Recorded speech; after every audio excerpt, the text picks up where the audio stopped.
bienvenue dans ce live. J'espère que vous allez bien, je suis Sandrine Carl et ce soir on va parler encore d'argent. Et on va parler d'une problématique que j'ai pu observer chez plusieurs de mes clientes, mais pas seulement, chez des amis aussi. Et voilà, ouais c'est ça. Autant dans ma vie perso que dans ma vie pro, j'ai pu observer ce genre de relation avec l'argent.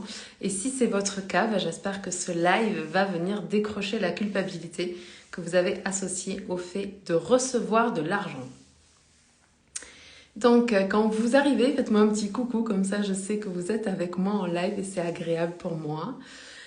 Et puis, si vous regardez ce live en replay, laissez-moi un petit hashtag replay, comme ça je sais qui se connecte à l'énergie de ce live. Maintenant que tout ça est dit, entrons dans le vif du sujet. Donc, ce live, en fait, cet rapport de culpabilité à l'argent s'adresse en particulier, là dans ce live, je vais m'adresser aux enfants de parents qui ont de l'argent. Okay, donc que ce soit parce que vos parents ont hérité eux-mêmes, parce que voilà, il y a de l'argent dans la famille, parce que vous avez des terres, parce qu'il y a de l'immobilier, parce que vos parents ont été entrepreneurs ou vos grands-parents, enfin bref, peu importe, mais vous êtes nés ou à un moment donné dans votre famille, il y a quelqu'un qui a de l'argent. Coucou Alma, bienvenue dans ce live. Comment vas-tu? On parle de la culpabilité par rapport au fait de recevoir de l'argent de nos parents. Et donc j'explique un contexte familial dans lequel les parents ont de l'argent. Ok, donc c'est pas un contexte que moi je connais, c'est-à-dire que mes parents ne sont pas des gens qui ont particulièrement de l'argent. Hello Walid, bienvenue dans ce live. Mes parents, quand j'étais enfant, ils étaient tous les deux employés au niveau ouvrier. Et puis, bien sûr, ils ont réussi à faire un peu carrière et avancer dans le temps, mais c'est pas des familles où il y a de l'argent. Ce n'est pas des familles d'entrepreneurs. Il n'y a pas de patrimoine immobilier. Enfin, il n'y avait pas de patrimoine immobilier jusqu'au décès de mon grand-père. Donc, ma mère a hérité un petit peu. Mais voilà, j'ai pas grandi dans une famille. Hello Seb, bienvenue dans ce live. J'ai pas grandi dans une famille dans laquelle il y avait de l'argent, ok. Mais j'ai travaillé mon rapport à l'argent et j'ai aidé mes clientes à travailler leur rapport à l'argent. Et très souvent, ce que je peux observer, c'est que les enfants de parents qui ont de l'argent se sentent coupables que leurs parents aient de l'argent, alors que pendant qu'ils étaient enfants, pendant qu'ils étaient adolescents, eh ben, ils voyaient leurs amis dans lesquels les familles n'avaient pas nécessairement d'argent. Et du coup, ils se sentaient coupables, comme si c'était pas bien d'avoir des parents qui ont de l'argent. Et du coup, ils ont fini par être dans un déséquilibre déjà, probablement. Je pense à une personne en particulier. Sa famille a de l'argent. Et cette personne est quelqu'un de très doux, de très gentil, qui est toujours dans je rends service, qui est toujours dans le je donne, mais j'ai du mal à recevoir parce que je me sens coupable, parce que mes parents ont de l'argent. Vous voyez, le rapport à l'argent, la relation à l'argent. Et puis, un autre exemple, c'est une de mes clientes qui, justement, a grandi dans une famille avec un papa entrepreneur qui génère de l'argent, et a grandi dans la culpabilité que sa famille a de l'argent et ses amis n'ont pas d'argent. Et du coup, comme si c'était mal en fait, comme si elle n'était pas quelqu'un de bien parce qu'elle n'avait pas galéré. Vous voyez un petit peu ce rapport un peu lourd, un peu difficile par rapport à l'argent. C'est dommage parce que si c'est votre cas, si vos parents ont de l'argent et qu'ils ont un rapport sain à l'argent, parce que ça aussi c'est important. Parce que si vos parents ont peur de manquer, si vos parents sont stressés et si voilà ce genre de rapport compliqué à l'argent, bien sûr que c'est pas facilitant. Moi, je vous parle de parents qui ont de l'argent et qui ont envie. Hello, bienvenue dans ce live. Des parents qui ont de l'argent et qui ont envie de donner de l'argent à leurs enfants, de les accompagner par exemple à bâtir une entreprise comme c'est le cas de ma cliente, de leur donner suffisamment de moyens pour avoir une vie confortable, de leur offrir une maison pour d'autres personnes aussi. En tout cas voilà, ce genre de relation où les parents ont de l'argent et ils ont envie de donner aux enfants et ils sont pas dans une problématique à l'argent, ils sont dans le partager, dans le don, dans le faire profiter de ce qu'ils ont construit. Ok, parce que si vous avez des parents qui sont stressés, c'est pas la même chose. Donc là, on s'adresse à vous en tant qu'enfant, avec des parents qui ont de l'argent et qui ont la possibilité de vous aider à accomplir vos rêves, à vous réaliser, à vous payer une formation, à vous soutenir financièrement pendant une transition un peu difficile ou autre. Et je m'adresse à des personnes qui ont de la culpabilité à recevoir cet argent-là.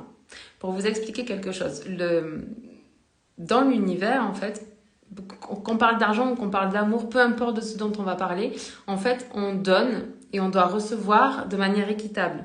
C'est-à-dire que vous donnez beaucoup, vous recevez beaucoup. Mais vous ne pouvez pas donner beaucoup et recevoir très peu. Parce qu'en fait, sinon, vous êtes en train de vous épuiser, vous, et vous allez vous emmener dans le mur. Vous allez ressentir du stress, vous allez ressentir du mésamour aussi parce que coucou, comment vas-tu? Du mésamour parce que vous allez vous juger de demander de l'argent à vos parents. Et on n'est pas dans une posture où vous n'êtes pas capable de générer de l'argent. On est dans une posture où vos parents ont envie de vous soutenir, ce qui n'est pas la même chose. Et ils peuvent le faire parce que des fois, ma mère, par exemple, aurait aimé me soutenir quand je faisais mes études, au début quand j'ai commencé, mais elle ne pouvait pas. Elle n'avait pas la possibilité de. Là, je vous parle vraiment du cas de parents qui ont de l'argent et qui peuvent soutenir financièrement leurs enfants, peu importe l'âge que vous avez. Okay, et de ce rapport à l'argent sous le mode de la culpabilité.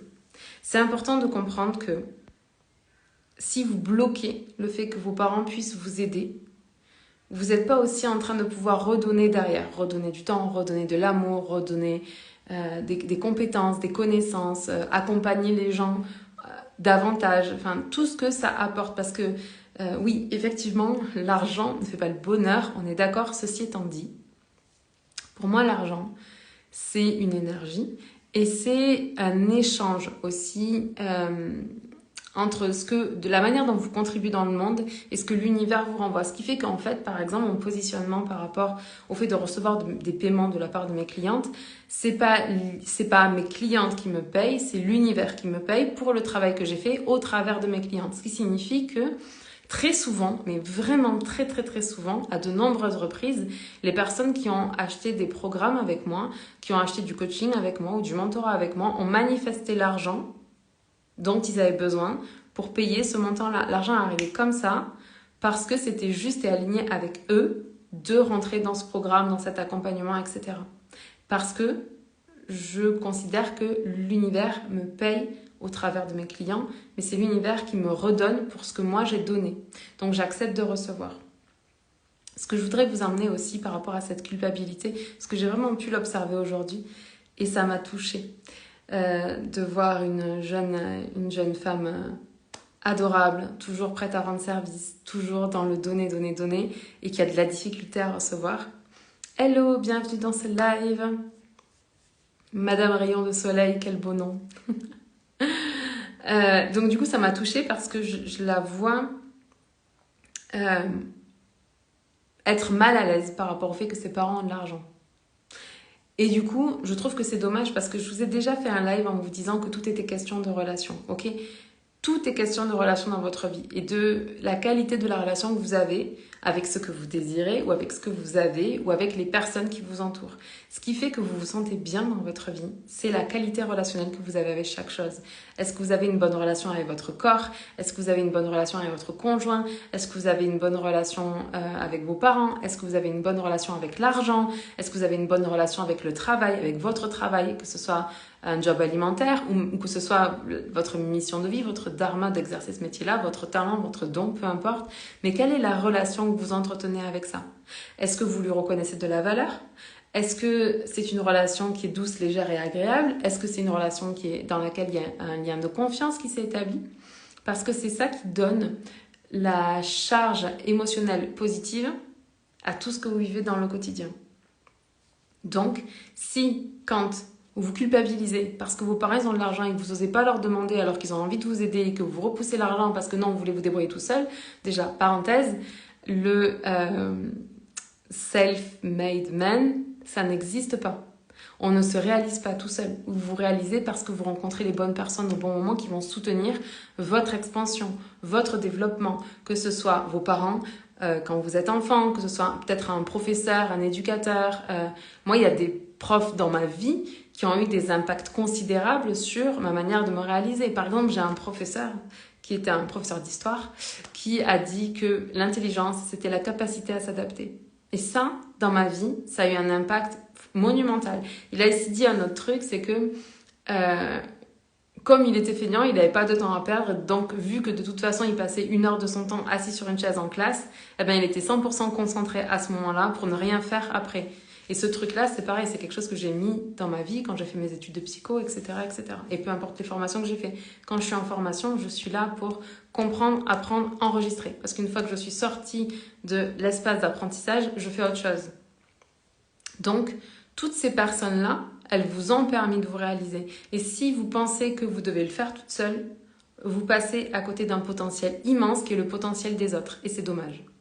Et dans votre relation à l'argent, c'est la même chose. Parce que si vous éprouvez de la culpabilité à recevoir l'argent de vos parents, il y a de fortes chances que si vous lancez une entreprise, si vous avez une entreprise, si vous devez faire des ventes, la relation que vous avez avec l'argent que vous allez gagner est une relation dans laquelle le sentiment de culpabilité s'exprime. Et c'est dommage. C'est dommage parce que dites-vous que votre âme, elle a choisi de s'incarner avec les parents avec lesquels vous vous êtes incarné. Votre âme, elle a choisi, ok? Ces parents, ils vous ont donné un jeu de cartes dans lequel il y a de l'ombre et de la lumière. S'ils ont fait un travail de développement personnel, ils vous ont donné plus de lumière que d'ombre. S'ils ne l'ont pas fait, ils vous ont transmis de l'ombre et de la lumière. Et votre job, c'est de transmuter l'ombre qu'ils vous ont transmis pour retransmettre à vos enfants, ou si vous n'avez pas d'enfants, aux membres de votre famille, aux gens, à votre environnement, en fait, le maximum de lumière. Ça, c'est votre job, ok? Mais votre âme, elle a choisi vos parents. Et si vos parents, ils se sont réalisés financièrement, votre âme a choisi de s'incarner dans une famille dans laquelle il y avait de l'argent. Et il n'y a pas de culpabilité à avoir par rapport à ça. Ça n'a rien à voir avec je dois, je mérite, ou je suis digne ou je ne suis pas digne. Ça a juste à voir avec le fait que votre âme est venue expérimenter ce chemin-là. Et que c'est dommage de vous priver de la ressource qu'est l'argent. Hello, Jérémy, bienvenue dans ce live. C'est dommage de vous priver de la ressource qu'est l'argent qui va vous permettre de vous réaliser parce que vous ressentez de la culpabilité. Merci pour les speakers. Parce que vous ressentez de la culpabilité parce qu'on vous donne de l'argent. Donc, merci. Donc, comme je vous ai dit, parce que du coup, c'est sûr, on en arrive à la fin de ce live, tout est question de relation. Ok ? Et si, quand vous recevez de l'argent, que ce soit de vos parents, que ce soit de vos clients, que ce soit peu importe de qui en fait, vous recevez de l'argent, ce qui est important, c'est la relation que vous avez avec cet argent-là. Et du coup, si vous êtes dans la culpabilité, vous êtes en train de mettre de la lourdeur sur la relation. Or, plus vous êtes dans la facilité, dans la simplicité et dans la légèreté, et plus vous êtes en position d'accueillir et de recevoir de l'argent. Encore une fois, ce n'est pas à propos de vous méritez ou vous méritez pas, vous êtes digne ou vous n'êtes pas digne, les autres ils peuvent et pas vous. Déjà, un truc que je dis souvent à mes clientes, c'est souvent les gens qui me disent « Ah Sandrine, oui c'est possible pour les autres, c'est possible pour toi, mais c'est pas possible pour moi », je réponds « Ok, donc en fait, l'univers, Dieu, peu importe comment tu l'appelles, il a dit que tout le monde sur cette planète, absolument tout le monde, pouvait accéder à sa propre abondance, mais pas toi. À quel point est-ce que tu penses être à ce point spécial pour que tout le monde y ait droit, sauf toi? Ou spécial? Il n'y a aucune raison. Il n'y a aucune raison. La différence entre toi et une personne qui reçoit de l'argent facilement, c'est la relation que la personne entretient avec l'argent. Est-ce qu'il y a de la culpabilité? Est-ce qu'il y a de la honte? Est-ce qu'il y a de la facilité? Est-ce qu'il y a de la joie? Est-ce qu'il y a de l'amour? Ou pas? Qu'est-ce que tu décides à partir de maintenant? Quelle est ton intention en termes de relation à l'argent? Qu'est-ce que tu veux? Excellent. Tant mieux si ça te parle. Tant mieux, tant mieux. À partir de maintenant, du coup, avec plaisir. À partir de maintenant, du coup, qu'est-ce que tu décides? Quel genre de relation tu as envie de vivre avec l'argent? Et c'est une question d'intention. Quand tu te mets en couple, ou quand tu vis la relation de couple, tu poses une intention. Ah, j'ai envie de vivre une relation douce, légère et agréable. Ou j'ai envie de vivre une relation passionnée, intense et stimulante. Ou, je sais pas, peu importe. Mais tu vois, tu mets une émotion là-dessus. Sur ce que tu as envie de vivre. Parce que c'est ça qui est important. Quand la parenthèse pour les célibataires qui font le portrait parfait de l'homme ou de la femme idéale, vous n'êtes pas en train de décrire un aspect physique, hein, votre âme, elle s'en fout. Elle s'en fout complètement. Ce que vous avez besoin, par contre, de définir, c'est qu'est-ce que vous avez envie de vivre dans la relation que vous avez envie de créer avec l'homme que vous allez attirer dans votre vie. Ça, c'est important. Et c'est sur ça qu'il faut avoir de la clarté. Donc, puisqu'on parle d'argent et de culpabilité par rapport à l'argent, qu'est-ce que vous décidez d'entretenir comme relation aujourd'hui, à partir de maintenant, avec l'argent? Qu'est-ce que vous décidez pour vous? Je vous laisse avec ça. Merci d'avoir été en live avec moi. Et puis je vous dis à demain. Je vous aime, ciao.